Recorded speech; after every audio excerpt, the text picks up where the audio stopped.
Bem, pessoal, aqui está. Vejo que vai ficar mais rápido agora.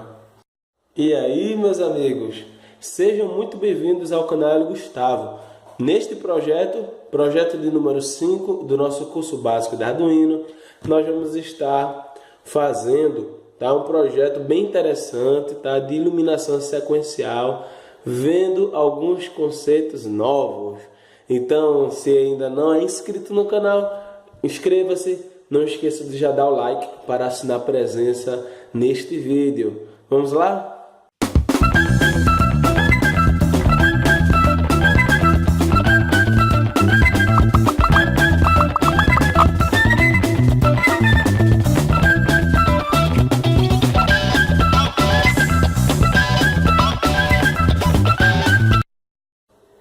Bem, pessoal, iluminação sequencial, tá? Esse projeto de iluminação sequencial, ele reproduz um efeito luminoso, de iluminação sequencial, igual ao Car Kit, não é? Daquela super máquina, né? Daquela série. Ou então do Rosto Cyclones da série Batalha Galáctica, tá? Então, queria que vocês vissem aí, né, os efeitos. Olha, vê que massa.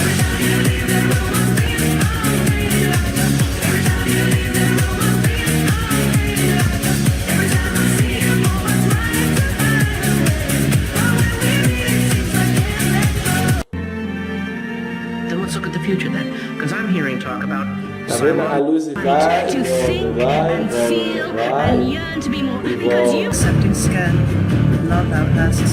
Bom, para fazer esse projeto, nós vamos precisar dos componentes básicos que nós utilizamos: Arduino, Jumpers, protoboard, resistores e LEDs, tá certo?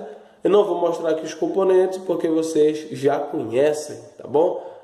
Só ver os vídeos anteriores. Nosso esquemático de montagem, nós vamos ligar para cada LED em um pino digital. São 10 LEDs, vão ser do pino digital 4 até o pino digital 13, tá certo? Análise do hardware, nós não vamos utilizar nenhum componente novo, portanto não faremos análise do hardware. Agora tem um algoritmo que eu queria que você prestasse atenção. Então, o algoritmo, o fluxograma, o nosso passo a passo, tá? Ele começa aqui, você vai configurar os parâmetros, declarar variáveis, declarar algumas variáveis novas, né, como vetores, nós vamos conhecer, tipo arrays, tá certo? Definir alguns parâmetros de tempo, nós vamos ver mais adiante. Primeira coisa, você vai marcar o tempo inicial da alteração entre os LEDs, tá certo? Então, o que acontece? Esse projeto, os LEDs ficam assim, tá? Então, um LED, nós só conseguimos enxergar ele aceso porque ele fica um tempo mínimo aceso.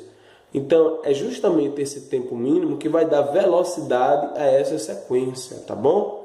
Então, o algoritmo, o fluxograma, o Arduino, ele precisa fazer a seguinte pergunta: o LED já ficou o tempo mínimo aceso?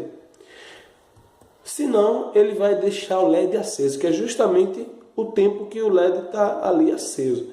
Se o LED já ficou o tempo que ele teria de ficar, você acende o próximo LED. E assim sucessivamente, tá? Então você vai direcionar o programa para a rotina, de alterar os LEDs, tá bom?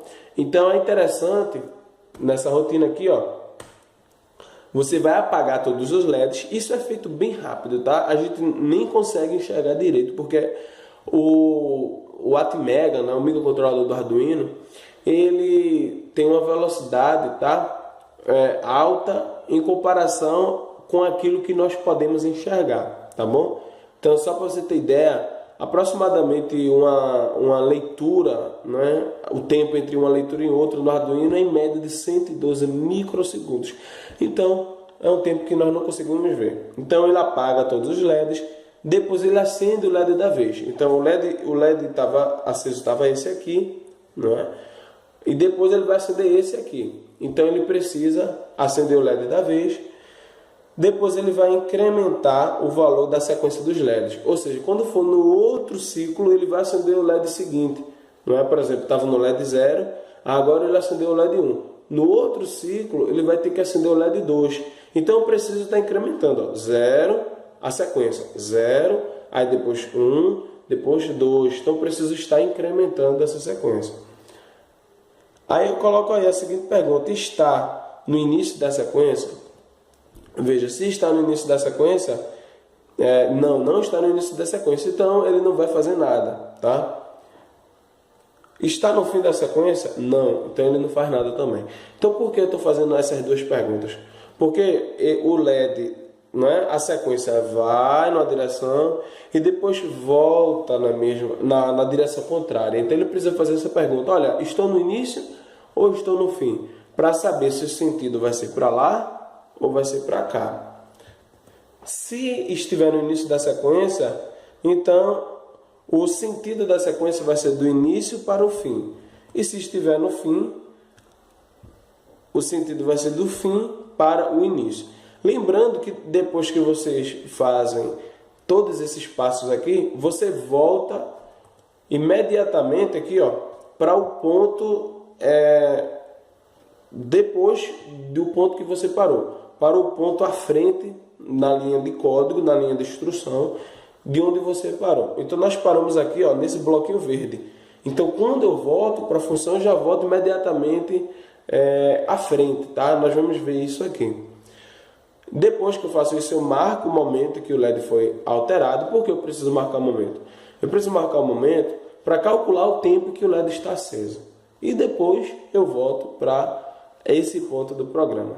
Beleza? Então, vamos transformar todo esse fluxograma aqui em um código. Vamos lá fazer a codificação do nosso projeto? Pessoal, aqui está o nosso código, tá bom? O nosso código aqui tá nessa parte aqui de configurar parâmetros que vocês estão vendo aqui no fluxograma. Nós vamos aqui declarar os pinos, tá? Então do pino 4 ao pino 13 eu vou estar utilizando 10 pinos e vou declarar tipo byte justamente para economizar espaço de memória, tá bom? Conforme, se você ver aqui nos projetos anteriores, eu explico o porquê, o tipo de variável é importante para a memória do microcontrolador. Vou declarar um tempo, então aqui o LED ele vai ficar 65 milissegundos aceso. Então se eu aumentar esse tempo, a sequência vai ficar mais lenta, e se eu diminuir, a sequência vai ficar mais rápida, porque o LED ele vai ficar menos ou mais tempo aceso. Essa direção vai dizer se o LED vai para frente ou vai para trás. Se a sequência está indo nessa direção, está indo nessa direção aqui, tá? No sentido para a esquerda, no sentido para a direita. O LED atual vai dizer o LED que deve ser aceso naquele momento. E o tempo, a alteração é uma variável que você vai armazenar para saber quanto tempo faz que o LED foi aceso, o último tempo da alteração. Então ele na verdade é um cronômetro. Ele vai justamente servir para armazenar o tempo que o último LED ele foi alterado, tá bom? Tá aqui, no void setup eu vou declarar todos os pinos como saída, e aqui é interessante. Eu estou utilizando 10 pinos. Imagina eu colocar pin-mode e colocar 10 linhas de código aqui, 10 linhas de instruções, declarando todos os pinos como saída. Então o que é que eu faço? Como eu declarei um vetor, um array, o que é que eu vou fazer? Eu vou aqui, colocar aqui pin-mode, coloco uma rotina for de 0 a 10, tá? E aqui coloco x, e à medida que ele vai iterando, ele vai declarando tudo como saída, tá bom? Pronto, aqui eu marco aquele momento, conforme o fluxograma. E aqui está nosso void loop. O void loop é composto só por essas linhas de código, sendo que tem algo interessante aqui. Eu primeiro faço essa pergunta se o LED ficou o tempo mínimo aceso. Então ele vai fazer a pergunta, da hora atual até o tempo de alteração, que foi aqui, essa diferença já é maior que o tempo, ou seja, ele está perguntando, o LED ele já ficou no mínimo esse tempo aqui aceso de 65 milissegundos. Se já ficou, ele vai executar as instruções que estão dentro do bloco, que são apenas essas duas instruções. Então, essa instrução aqui é uma instrução muito importante, porque essa instrução ela vai encaminhar justamente esse bloquinho verde aqui, que nós vimos. Ela vai encaminhar o seu programa para aquela rotina, tá bom? Para aquele bloco de instruções. Então, ele vai direcionar o seu programa para essa função aqui, ó. Você coloca o nome da função e coloca um parênteses entre vazio, que quer dizer que você não vai retornar nenhum valor, tá? E aqui 2 pontos e vírgula, um ponto e vírgula. Pronto, aí quando você executar isso aqui, ele vai vir para essa função aqui, ó. Muda LED.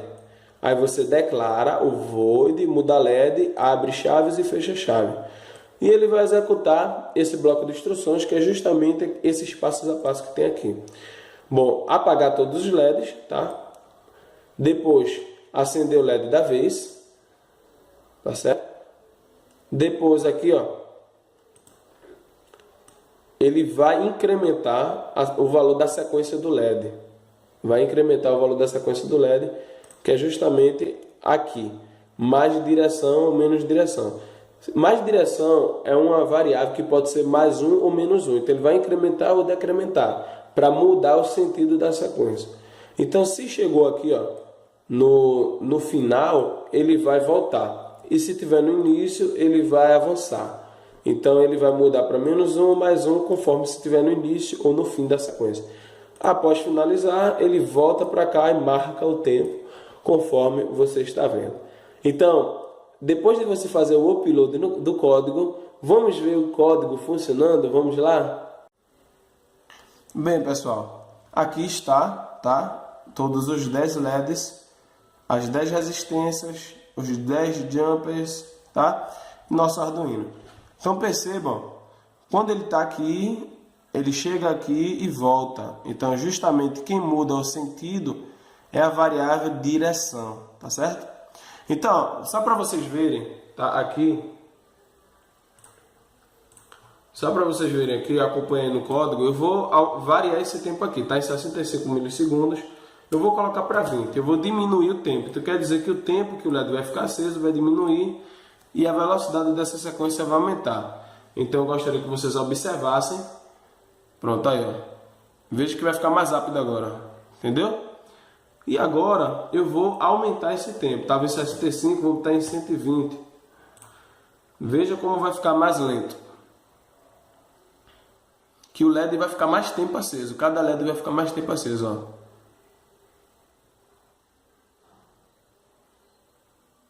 Beleza, pessoal? Vamos fazer análise do código agora de um conceito novo, que é esse conceito aí, ó, tipo array ou vetor. Vamos lá? Bem, pessoal, eu queria, na análise do código, mostrar apenas um conceito novo, tá? Então, nesse conceito aqui, tá? Nós vamos ver o conceito, tá? Da variável tipo byte, ou tipo array, é um vetor, tá? Um array é um conjunto de variáveis acessada por meio de um índice. Então, veja que eu estou trabalhando com 10 LEDs, tá certo?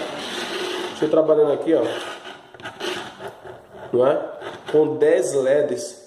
Então, todos esses LEDs aqui, ele está conectado em uma porta digital. Então, para evitar com que eu escreva, tá? Com que eu escreva todos os 10 pinos, não é? Tanto na saída, quanto for para acender, para apagar, ou seja, para manipular, eu posso utilizar este tipo de variável, tá? Então aqui, ó, arrays são indexados a partir do 0, tá? Então, é como se fosse uma rua, tá? E cada rua tivesse uma casinha e dentro dessa casa você tivesse alguém morando, tá bom? Então você vai acessar o conteúdo daquela casa por meio do índice. Um índice seria o número da casa, por exemplo, tá bom? Ou você poderia considerar um bloco de apartamento, enfim, não é? Então eu coloquei, você deve declarar o tamanho do array se não inicializá-lo com valores, não é? Então, por exemplo, quando você coloca os valores, tá? Não é? Do vetor, do array, eu coloquei de 4 a 13, então automaticamente eu já disse qual é o tamanho do vetor, que no caso aí vai até 10, tá certo? Mas se eu não declarasse o conteúdo, não é, fosse preenchendo ao longo do código, como tem alguns códigos assim, eu precisaria declarar já o tamanho do vetor, que no caso aqui, por exemplo, colocou LED pin 10, tá certo? Então, aqui, ó, eu queria que vocês prestassem atenção, por exemplo, LED pin 0. LED pin 0 é o vetor, é um índice 0 aqui. E quem é o conteúdo de LED pin 0? É o conteúdo 4, tá bom? Então, LED pin 1, quem é o conteúdo desse índice aqui, do índice 1? É o conteúdo 5. E assim sucessivamente. Você chama um índice e é como se cada índice fosse uma caixinha, tá? E aí você vai ver o que é que tem dentro daquela caixinha. Qual é o conteúdo que tem dentro dessa caixinha, tá bom? Então, se você gostou do nosso conteúdo, do nosso projeto, eu peço para que você passe a curtir, comentar, compartilhar e não esqueça de inscrever-se para acompanhar os outros vídeos, tá? Desse curso, tá bom? Valeu e até o próximo vídeo, meu amigo.